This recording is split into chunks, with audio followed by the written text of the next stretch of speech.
आपका स्वागत है। मढ़ौरा का नाम सुनते ही आप लोगों को मॉर्टन चीनी मिल फैक्ट्री की याद आती है। ठीक मॉर्टन चीनी मिल फैक्ट्री के उत्तर दिशा में थोड़ा सा पीछे एक ऐसा पीठ है, सिद्धस्थल है, जिसे आप सब मढ़ौरा गढ़देवी मंदिर के नाम से जानते हैं।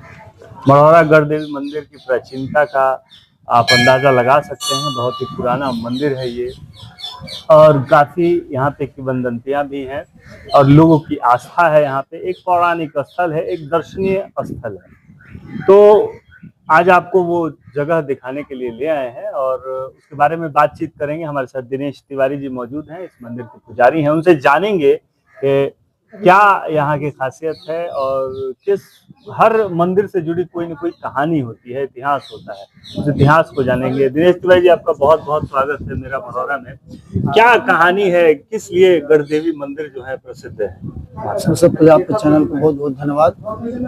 यहाँ पर माँ गढ़देवी मंदिर का इतिहास है। यहाँ पर थावे गोपालगंज के बगल में एक प्रतापी भक्त थे, उनका नाम था रसूलभरत। वो माता जी को बहुत भारी पुजारी थे, भक्त थे, और वैसे थे कि बाघ से दौनी कराते थे। उसमें वहाँ के राजा थे रसूलभरत और वहाँ के राजा मनन सिंह। तो मनन सिंह इस बात को नहीं जान हुआ, नहीं इतना हमसे भी ये ज्यादा हमारा भक्त जो है माता जी का होगा। वो करता था कि बाघ से दौनी कराता था।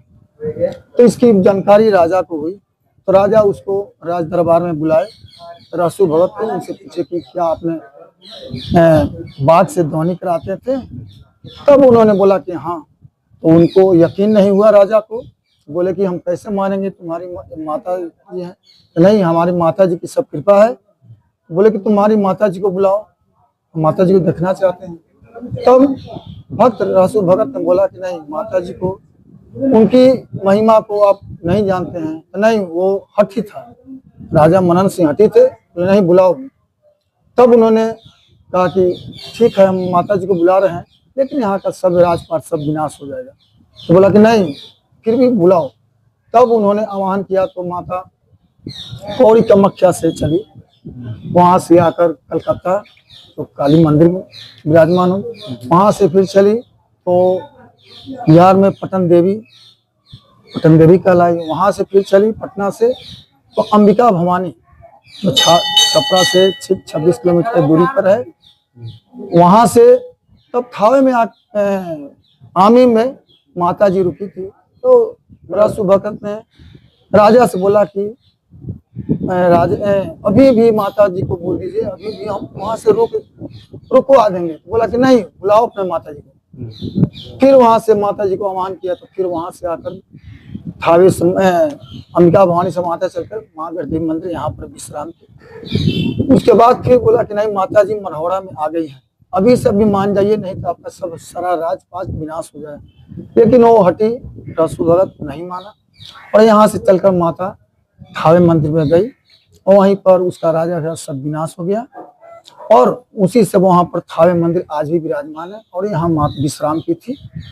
और एक पुरानी और कथा है, यहाँ पर अंग्रेजी शासनकाल चल रहा था, जो चीनी मिल हैं, उन्होंने कहा कि नहीं, वो बोल रहा था कि ये मंदिर जो है, सभी मंदिर शक्तिपीठ है, पूरा की तरफ इसके दरवाजे रहते हैं। इसकी खासियत है, ये मंदिर जो है पश्चिम की तरफ इसकी दरवाजा है। तो अंग्रेज नहीं मानते थे कि यहाँ माता जी यहाँ आई है, लेकिन बोला कि नहीं, हमको माता जी को ऐसी कृपा है तो हमको रातों रात ये मंदिर का जो है दरवाजा पूरब से पश्चिम हो जाएगा, तो मान जाए कि यहाँ माता जी आई है। तो ऐसी माता जी की कृपा हुई, चमत्कार हुआ कि पूरब का दरवाजा जो है पश्चिम की तरफ मुड़ गया। ये भी एक यहाँ की खासियत है। तो ये एक मतलब आधुनिक जमाने की बाकी जो कहानी है वो पौराणिक जमाने की। रसूलभरत की कहानी तो बहुत पुरानी है। तो वहां से जब कौड़ी कामाख्या से चली माता, तो अलग अलग जगहों पे विश्राम किया उन्होंने और तब जाके वो थावे गए। उन्हीं में से एक जगह ये मढ़ौरा है और जहाँ पे इस स्थल पे आप विश्राम किया उन्होंने। उसके बाद वो थावे गई रसूलभरत के पास। उसके बाद वहाँ जो कहानी हुई, बस एक चीज आप देखेंगे, चूंकि मैं कौड़ी कामाख्या भी गया हूँ और अन्य जो सिद्धपीठ स्थल है वहां भी मैं गया हूँ, निश्चित रूप से जो देवी स्थान होते हैं वो अद्भुत ऊर्जा से भरे हुए होते हैं। जब आप वहां पे जाएंगे तो आपको निश्चित रूप से देवी की चैतन्यता का एहसास होगा। और यहाँ पे भी मैं आया हूँ तो इतना रिलैक्स महसूस कर रहा हूँ, काल्म महसूस कर रहा हूँ। यहाँ पे एक खूब ठंडी छाया है, यहाँ पे इतना अच्छा लग रहा है, मौसम भी अच्छा बना हुआ है, तो इतनी शांति मिल रही है मुझे कि जिसको मैं आपको बता नहीं सकता हूँ। एक पर्यटक स्थल के लिहाज से बात करिए तो हम लोग पौराणिक रूप से कितनी भीड़ होती है, जो त्योहार आते हैं या अन्य दिनों में भी मैं देख रहा हूँ कि बहुत सारी महिलाएं यहाँ पे आती हैं। क्या यहाँ पर हजारों हजारों की संख्या में शुक्र और सोमवार को यहाँ पर हजारों हजार की संख्या में यहाँ लोग पहुँचते हैं। और विशेष दुर्गा पूजा में तो और ज्यादा लाखों की संख्या में लोग यहाँ पर दूर दराज से यहाँ पर लोग भक्त आते हैं, माता का दर्शन करते हैं। इससे इतर एक चीज हम पूछेंगे, ये देवी का स्थान है, देवी को प्रणाम है और जो सारी चीजें हैं, क्योंकि जमाना आधुनिक है। आपने बताया कि आधुनिक जमाने की एक घटना की अंग्रेज ने चैलेंज किया और माता ने दरवाजे को पश्चिम में भी कर दिया। तो आज के जमाने में ये ज्यादा जो सिद्ध स्थल है, एक सिलौड़ी का भी सिद्ध स्थल है मढ़ौरा में, यहाँ भी सिद्ध स्थल है, लोगों की मनोकामनाएं पूरी होती हैं।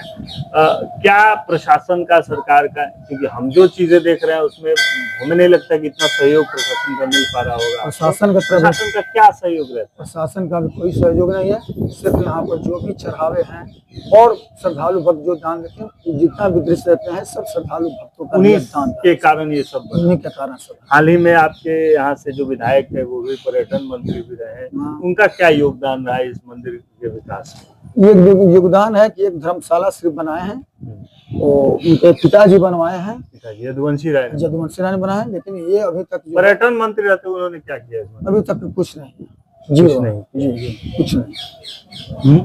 मोदी जी भी आए थे मढ़ौरा चीनी मिल में, मतलब एक कंप्लीट पूछ रहे हैं, कोई भी विपक्ष हो या विपक्ष हो, जो नेता है, मंत्री है, इन लोगों का कहीं ध्यान है कि पर्यटक स्थल के रूप में विकसित हो ताकि क्षेत्र का विकास हो? नहीं, अभी तक तो इस मंदिर पर कोई प्रशासन या कोई इसको धाम के रूप में विकसित किया जा सकता नहीं, अभी तक कोई इस पर ध्यान नहीं। क्योंकि लाखों लोग यहाँ आते हैं, एक बड़ी, आपने बताया कि छोटी मोटी संख्या नहीं आती है, बहुत बड़ी संख्या में लोग आते हैं, लेकिन कोई ध्यान नहीं। तो क्या इसका विकास होना चाहिए? जरूर होना चाहिए।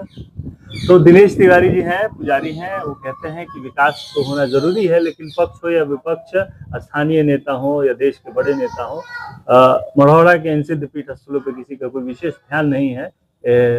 इसका विकास होना चाहिए बहुत बड़े रूप में, ताकि लाखों लोग जो आते हैं उन्हें एक अच्छी सुविधा प्राप्त हो सके और यहाँ पे दर्शन करके वो भी पुण्य के भागी बन सके। हालांकि दर्शन तो रोज होता ही है, माता तो आशीर्वाद अपना देती ही है, लेकिन जो एक पर्यटन की दृष्टि से विकास होना चाहिए था इस जगह का, वो नहीं हुआ है।